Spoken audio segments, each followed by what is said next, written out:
Hey dudes, welcome to Splat from the Past, the only 80s themed horror and sci-fi show where things can get totally radical. Now today, I will be welcoming back my good friend Tiffany Vickers, who I've had on the show before, my good friend from the Bay Area, having her back on just to do one of our hilarious chats that we have frequently on the podcast, and it's going to be a lot of fun. Tiffany is one of the coolest and funnest girls I know. And today is April 26th. Happy birthday, Spice Williams, another friend of the podcast. Going to have her back on pretty soon. Happy birthday, Spice. You have more balls than any man I know. So, here is my new interview with Tiffany Vickers.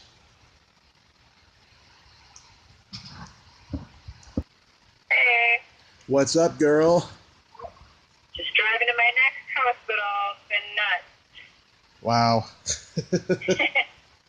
I have to collect, we have these blood, one of the tests we offer is like a blood test, but the specimen kit has like a chemical in the test tube that expires, and we have like 3,000 expired kits across the country, so I have to go get them. Not just me alone, but 5 of us have to go get them all. How long is that going to take you? Yeah, so that's what I'm off to Fremont right now. Oh, that's a ways away. I know, but it's perfect because you have a call at 1, and I'll probably get there right before 1, so it works out well for the first part. Perfect. Yeah, so today's our depressing episode, right? Yeah. You could start. I can start? Yeah. Well, as we said, we were supposed to share our life stories, for anybody who wants to listen. But what's funny is I've always been told that I should write a book, and I kind of started one. And if I wasn't driving, I would actually maybe start off by reading it. But, I don't know. We can just kind of jump right in, I guess. I think I know we talked about, you had a difficult childhood, and I definitely have also had a difficult childhood that people are always, I think, kind of shocked to hear, because, when you meet me, you would have, no idea, and I guess that's a good thing, it's funny, I had just seen a psychic with one of my friends, and he told me, he was like, he gave me this analogy about this magician, and it was this story where this man goes to the doctor, and he says, I hate my life, I don't feel good, I'm just really depressed, and then the doctor says, instead of medication, I'm actually going to give you tickets to the show to see this amazing guy, the great ghetto. And he goes, he flies in the air, he does these amazing tricks, magic, and all this stuff. He's amazing. You're going to feel great after you see the show. Mm-hmm. Yeah. One says, I'm the great ghetto. Yeah. Hey, you're breaking up, hun. Great, and he's like, that's not true. And I was like, well, yeah, it's true, not true. So anyway, that was kind of an interesting observation. Hey, hun, you've been breaking up a little bit. Hey, Tiff, you've been cutting out. Oh, sorry, we cut out. Did you hear me though, or no? No, a couple times. Oh, shoot, that sucks.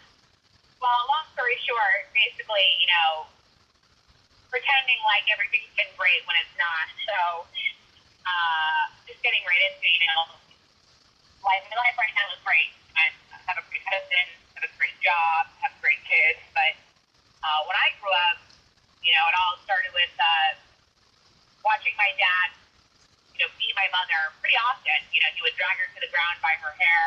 Yeah. He would, it was just like a small portion of it. Like other things were like, I would always wonder why both my parents were home. Neither of them ever went to work. But yeah, nobody could ever seem to pick me up from school on time. Me and my brother would be left after school waiting for hours sometimes. And, but what was funny is, over the years you start to see things and you realize one day what was going on. And I just remember, like Saturday mornings, my brother and I would get up to watch cartoons. Your kids, typical kids, you wake up super early, And we would see, on the coffee table, there would be this box, little wooden box, and it was open, and it had a mirror inside, and there would be a razor blade, and a pile of white powder, and, a straw. And, as a kid, you just go like, oh, I don't know what that is. But then later on, you find out. But essentially, my dad, what I came to find out in my teen years was that he was basically making methamphetamine. That was his job. He was making drugs.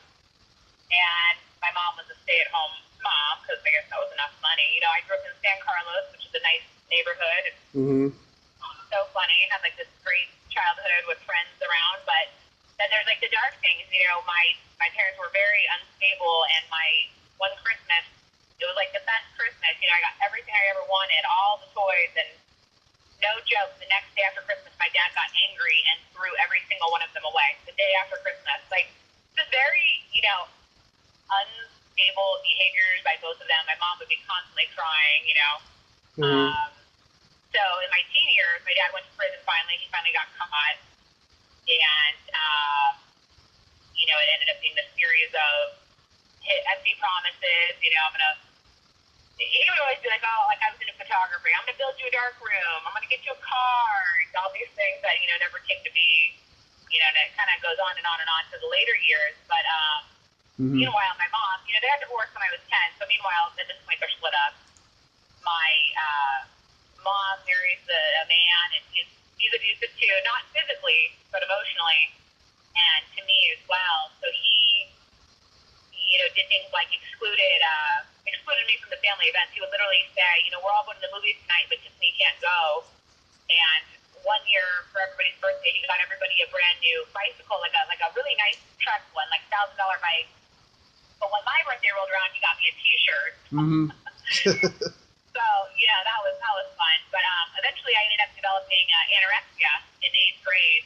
Oh boy. Yeah, so I was anorexic from 8th grade through about my junior year in high school. That was all kind of stemmed from my stepdad. So I got down. I'm 5'7". I was 5'7" then. I stopped growing ever since basically 5th grade, and I got down to like 89, 90 pounds. And I had to go to the doctor every week to get weighed and get heart tests. And, luckily for me, my parents weren't really, it was interesting how your parents, they're so consumed in themselves, they don't even realize like what's going on. Oh, yeah. So, luckily I got into sports. I was really good at running, and my coaches, my mom did finally kind of start to see what was going on, so she eventually helped me, but, she was the one who took me to the doctors ultimately. But my coaches made me, I had to be a certain weight to be able to continue sports. And, part of being anorexic is you're also kind of obsessed with working out. So it was like this two-part thing. I wanted to work out, but I also knew I was good, so I wanted to be able to do that. So I had to get up to like 107 pounds. So I did that. I got recruited to all these colleges across. I got recruited to Texas A&M, University of Hawaii, through my running. So, everything seems good for a while. My mom divorces the asshole. I kind of get over the anorexia somehow, which is kind of amazing because, a lot of women don't get over that. And then I go to college in LA. I go to Northridge. I get a full ride scholarship. So, everything's like looking up, like grades. Yeah. Dad's still in prison, but my mom's divorced, she's dating. I go to college in LA. And then after my first year, I decided to move back to the Bay Area here. And go to school for fashion design. I decided that I wanted to go to private art school. I don't want to do, this. So I at that point, my scholarship didn't transfer over. I didn't have a full ride for art school. I had a full ride to be on a sports team at this university, So I was essentially giving up my scholarship. So I had to ask my mom to do a loan for me, and she said, no. And then I was, of course, 18 and being, stubborn. And I was like, well, I should just kill myself. And then my mom says to me, well, I should just kill myself. And then that, really freaks me out that, your parent would say that to you. So this dramatic thing. Eventually, my grandparents decide to help me. They give me some money for college. I take out the rest of the loans on my own. So I'm starting school. It's my first year at, art school. And I get a call. It's like, no joke, I think it was like 1-2 months after I started, I get a call from my brother that my mom actually tried to kill herself. So, so then she had apparently got drunk and took, I don't remember if she took some pills or something, but she went into her shower with a razor blade, like a pen knife, like an X-Acto knife, and shredded both of her arms. Oh. Yeah, and my brother, well, she had somehow crawled outside. I don't know, she somehow changed her mind along the way, obviously, and the neighbors were able to call the ambulance, and they saved her life. And funny thing is, typically at a hospital, when you attempt to, commit suicide, they hold you for 3 days, for like a psychiatric evaluation. Right. But the thing is, my mom was a social worker in that town. It's a smaller town. This is where this all happened. I kind of forgot to mention that when she got remarried, she moved to a smaller town in the top of California. So, small town. They knew her. They released her the same day, which is insane. Totally insane. Yeah. But luckily, my mom decided to admit herself to, like a treatment center, which ended up being in St. Helena. So I was here in the area, so I was able to go visit her, often, and it was just this like shell of a person. She didn't talk. She had lost a bunch of weight. She wasn't eating. And then, somehow, eventually, like, I don't know, a month or so in, we get a call from the center, and they say, oh, she's great, she's better, we're going to release her, which I thought was very strange, Yeah. Still wasn't talking. It was not my mother. It was somebody, just like I said, the shell of a human.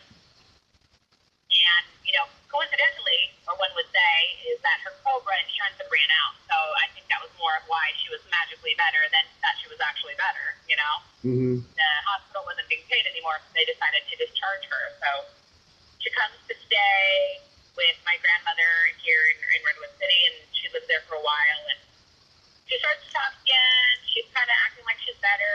I have her come over, and I have her hang out with me. And one of the last interactions with my mom was I took her to she wanted to fill out an application for a job, which was a retail job, which was interesting because she was a social worker, and it was just very strange. But I remember getting angry at her and saying, I have homework to do, and I don't know why I did this, considering my mom just was released from a treatment center, and here I am being kind of an asshole, I guess at the time 19 years old, or no, I guess 20 years old, and Mm-hmm. so she was very much like a child, was like apologetic, and then I felt guilty, and I was like, it's all right, don't worry about it. I probably would have done my homework right away anyway. I probably would have watched some TV show. But she just was very sad, and then the next day, she calls me and asks if I can take her to go see her father in San Francisco, who's got lymphoma, so he's not doing very well. And I, again, being the asshole kid, was like, I have too much schoolwork, too much homework, I can't do that, sorry, Mm-hmm. She again was like, okay, sorry to ask you. And then fast forward, my grandfather dies, unfortunately, and, it ended up being my doing that she wasn't able to see him. He ended up dying, like the next day or so. So, so there's that. So he passes away.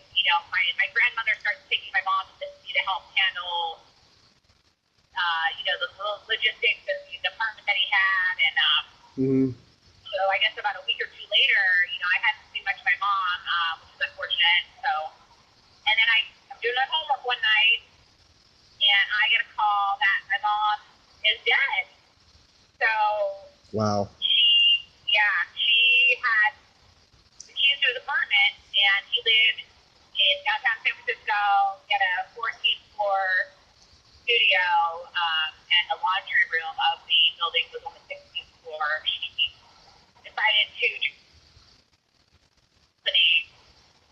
so that was my first year at art school. I went through all of that within like the first 6 months, and that was pretty shitty. Wow. And that was kind of like the little, I guess, with the summit of sort of my craziness in my life, from my childhood to this. And that was obviously one of the most monumental, terrible things to happen.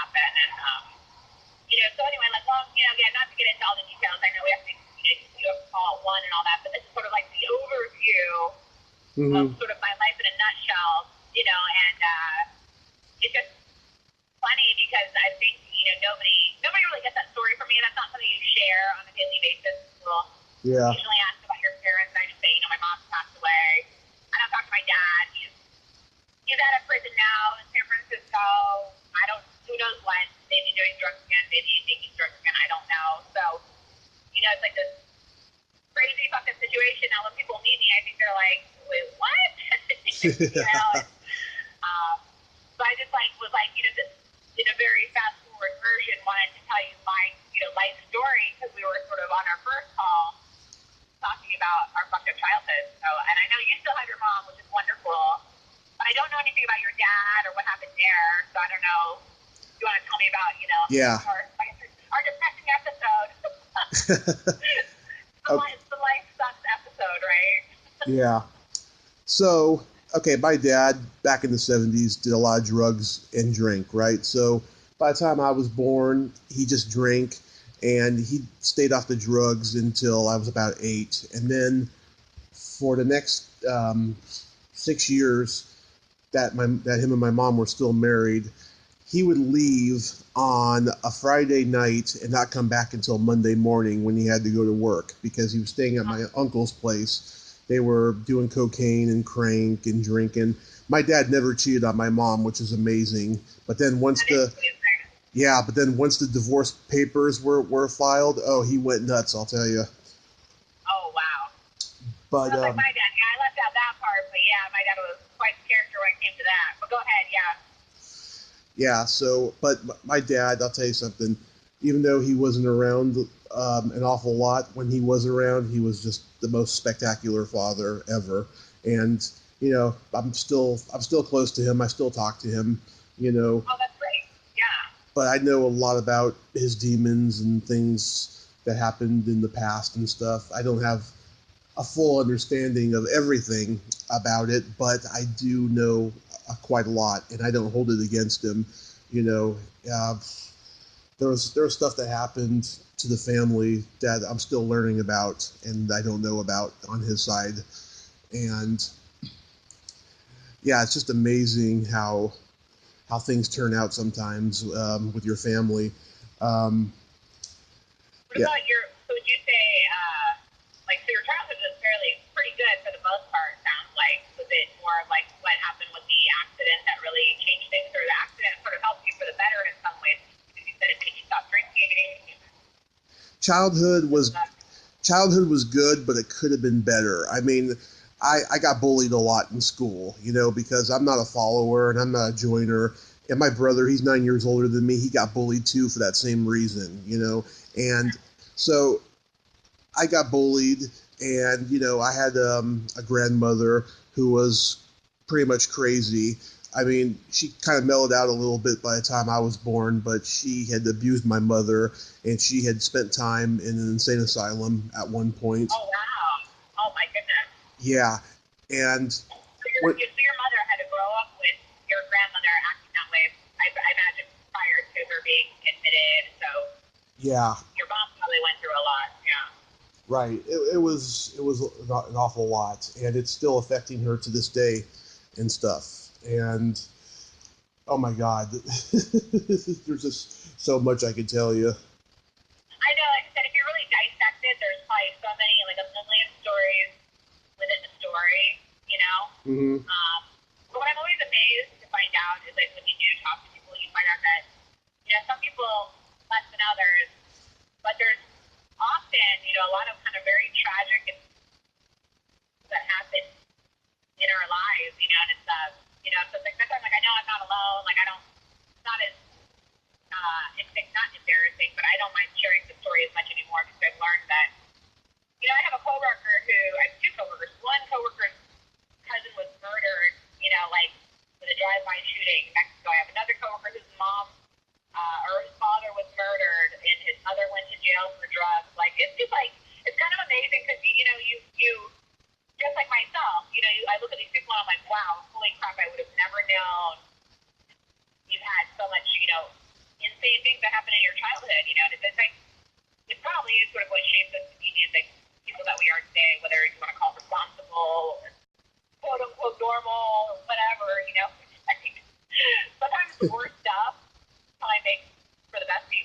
know? Mm-hmm. Because Absolutely. those people who haven't really experienced any struggles that tend to not value things and not, you know, whatever it could be, not appreciation or taking more for granted. I think we all take things for granted. Everybody does. But I think those of us who've gone through things sort of maybe have a little bit more realistic view of the world sometimes. I think so. Yeah. Especially the ones that survived and didn't, become their parents or, end up dead. Oh, yeah.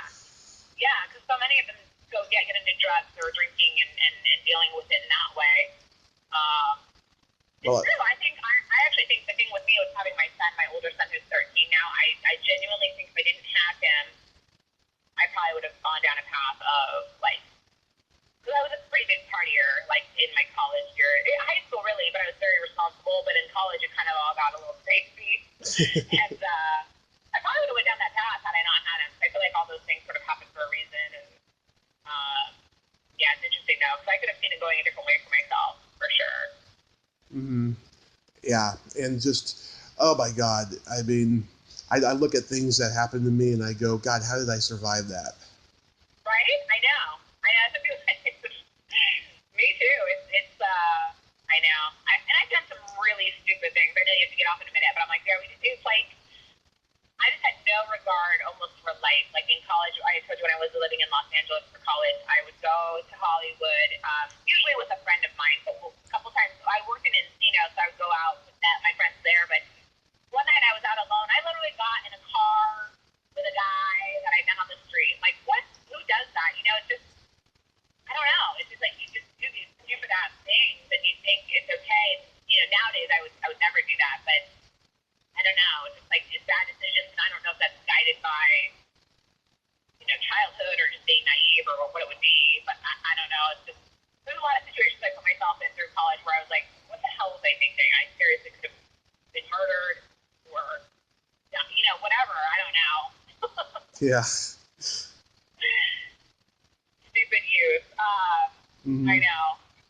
But I know you have what's your call at 1 o'clock? Who do you got? I got Wesley Yore from the original Land of the Lost TV show. Oh, that's awesome. So I'm glad you're continuing your podcast. I know for a minute there you didn't want to keep it up, huh? It's still in the air. I mean, it's going to go on hiatus when I go out to L.A. for a few months, which, by the way, I was down there a couple of weeks ago, and I got offered a movie role up there. Hey, that's great. Are you serious? Yep, I'm serious. Congrats. That's super cool. Yeah, I'm just so excited about that. So are you going to do that when you're out there for a few months? I hope so, yeah. If not, it'll probably be early next year. And, hopefully by then, I'll have a reason to move out there permanently, so. Yeah, well, I love it down there. It's great. I'm sure, yeah, it's a perfect place for you. You're interested in what you're doing, so. Mm-hmm. Yeah. I got some really funny jokes for you. You always got the jokes. Okay, give it to me. Okay. I told this one to my cashier at the supermarket the other day. Why does the Easter Bunny hide his eggs? Why? So nobody will know how tiny his dick is. I don't know if I get that one. It means his eggs are his balls. I was wondering if that's what it was, but I don't know if I get it still. Okay. How do you make your wife scream twice? I feel like I've heard this one before. How? Fuck her up the ass and then wipe your dick on the curtain. Oh, yeah, I have. That's a good one. Why do men like to marry virgins? Why? Because they can't stand criticism. Yeah, that's a good one, too. Yeah, that's a good joke. I know. Next time I'll have to come up with some jokes for you. Yeah. So if we can reschedule so we can go into the full hour of the journeys and stuff. Yeah. I will. The life's tangent. Yep. Yes, I will make sure I don't have any interviews that day. So just in case we have this again, Yeah, no worries. I'm glad we got to talk for a little bit. And yes. good luck on your next call. Thank you. And by the way, I found one more good picture of you that I could put on the thumbnail. Can you send me a really good one for the next one? Because I'm running out of options. Oh, yeah. I'll send them over to you. All right. Thank you so much, hun. And I hope you enjoy your little hospital run. Oh, thank you. Yeah, wish me luck. Yep. Good luck. All right, thanks. Okay, have a good weekend. All right. You too. Thanks. Bye-bye. Bye. Well, there you have it. Tiffany Vickers. Ain't she a sweetheart? Thank you so much, Tiffany. We will go into more detail about our journeys next time. If you like this video, everyone, please subscribe to my YouTube channel. Add me as a friend on Facebook. Join my Tommy Kovac comedian page on Facebook. Follow me on Twitter and Instagram and all that fun stuff. Well, that's all the time we have this week on Splat from the Past. Until next time, this is Tommy Throwback Kovac saying, there's no shame in living in the past because the present sucks. Later, dudes.